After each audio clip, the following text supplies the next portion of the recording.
ഇപ്പോൾ ദേശീയപാതയിൽ തൃശൂർ പാലക്കാട് റൂട്ടിൽ വൻ ഗതാഗത കുരുക്ക് അനുഭവപ്പെടുകയാണ്. കല്ലിടുക്ക് ഭാഗത്തു നിന്നും കുതിരാൻ വരെയാണ് ഗതാഗത കുരുക്ക്. 6 കിലോമീറ്ററോളം ദൂരത്തിൽ ഈ ഗതാഗത കുരുക്ക് ദൃശ്യമാണ്. തൃശൂർ പാലക്കാട് റൂട്ടിൽ ചില ബസ്സുകൾ സർവീസ് നിർത്തിവെക്കുകയും ചെയ്തിരിക്കുന്നു. സാനു ചേരുന്നുണ്ട് വിവരങ്ങളുമായി. സാനു, എന്താണ് ഈ ഗതാഗത കുരുക്കിന് കാരണം? വീണ, ദേശീയപാതയുടെ നിർമ്മാണം തുടങ്ങിയതിന് ശേഷം പല ഘട്ടങ്ങളിലായിട്ട് തൃശൂർ ജില്ലയിൽ കുരുക്ക് മുറുകുന്ന ഒരു സാഹചര്യം ഉണ്ടായിരുന്നു.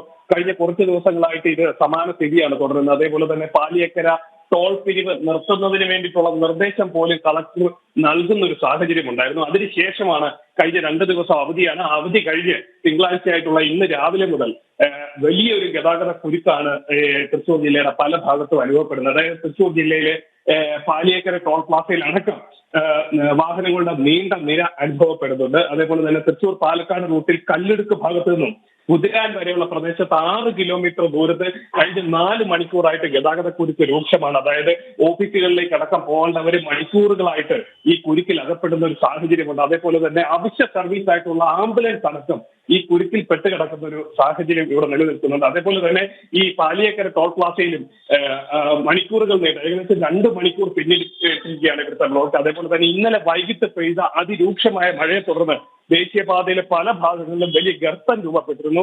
ഈ ഗർത്തങ്ങൾ രൂപപ്പെട്ടതിനെ തുടർന്നാണ് ഈ ഗതാഗത കുരുക്ക് ഇത്രയും അധികം രൂക്ഷമാകാൻ കാരണമെന്നാണ് ഈ വാഹന യാത്രക്കാർ പറയുന്നത്.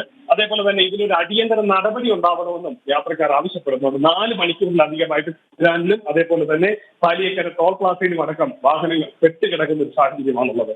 ഈ ഗതാഗത കുരുക്കിനെ തുടർന്നാണോ സാനു ഈ തൃശൂർ പാലക്കാട് റൂട്ടിൽ ബസ്സുകൾ സർവീസ് നിർത്തിവെച്ചിരിക്കുന്നത്? സാനു സൂചിപ്പിച്ചതുപോലെ ഇന്നിപ്പോൾ ആഴ്ച ആദ്യമാണ്, തിങ്കളാഴ്ച തുടങ്ങുകയാണ്. അപ്പോൾ കൂടുതൽ വാഹനങ്ങൾ അല്ലെങ്കിൽ കൂടുതൽ ആളുകൾക്ക് യാത്ര ചെയ്യേണ്ടി വരുന്നൊരു ദിവസം കൂടിയാണ്. ബസ് സർവീസുകൾ നിർത്തിവെച്ചിരിക്കുന്നതും വലിയ പ്രശ്നത്തിലേക്ക് വന്നിട്ടുണ്ടോ?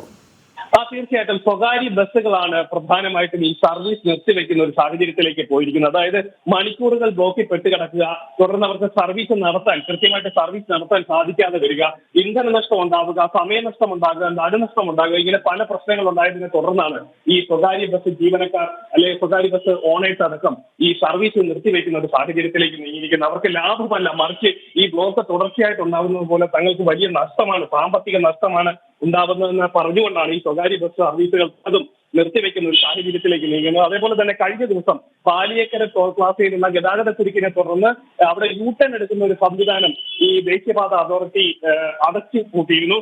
ആ ഒരു സാഹചര്യത്തിൽ ഇന്നലെയും ഈ ഇത്തരത്തിലൊരു ഭീഷണി സ്വകാര്യ ബസ് ജീവനക്കാരുടെ ഭാഗത്തു നിന്നുണ്ടായിരുന്നു. തങ്ങൾ ബസ് സർവീസ് നിർത്തിവെച്ചുകൊണ്ട് ഇതിനെതിരെ പ്രതിഷേധിക്കുന്നതടക്കം ഈ സ്വകാര്യ ബസ് ജീവനക്കാരും അതേപോലെ അതിന്റെ ഭാഗമായിട്ടുള്ളവരെ കണ്ടിരുന്നു. തുടർന്ന് നടത്തിയിട്ടുള്ള ചർച്ചയിൽ ആ യൂട്ടേൺ സംവിധാനം പുനഃസ്ഥാപിച്ചതിനെ തുടർന്നാണ് പാലിയേക്കര ഭാഗത്തുള്ള സർവീസ് നടത്തുന്ന സ്വകാര്യ ബസ്സുകൾ തുടർ സർവീസുമായിട്ട് മുന്നോട്ട് പോയത്. അതേ സമാന സാഹചര്യം തന്നെയാണ് നമുക്ക് കുതിരാൻ ഭാഗത്ത് അനുഭവപ്പെടുന്നത്. അതായത് 6 മണിക്കൂറൊക്കെ ഒരു ബ്ലോക്കിൽ പെട്ട് കിടക്കുക, സർവീസ് നടത്താൻ പറ്റാത്ത സാഹചര്യമാണ് ഉണ്ടാകുന്നത്. അതുകൊണ്ട് തങ്ങൾക്ക് ഭീമമായിട്ടുള്ള സാമ്പത്തിക നഷ്ടമുണ്ടാകുന്നു എന്ന് ചൂണ്ടിക്കാണിച്ചുകൊണ്ടാണ് ഈ സ്വകാര്യ ബസ് ജീവനക്കാർ അടക്കം ഈ സർവീസ് നിർത്തിവെക്കുന്ന ഒരു സാഹചര്യം ഉണ്ടായിട്ടുള്ളത്. രാവിലെ 6 മണിക്ക് ശേഷം സർവീസ് നടത്തുന്ന 8ഓളം സ്വകാര്യ ബസ്സുകളാണ് ഇപ്പം സർവീസ് നിർത്തിയതായിട്ട് നമുക്ക് അറിയാൻ സാധിക്കുന്നത്. വീണ, ഓക്കെ, ശരി. സാനു വിവരങ്ങൾ നൽകുകയായിരുന്നു.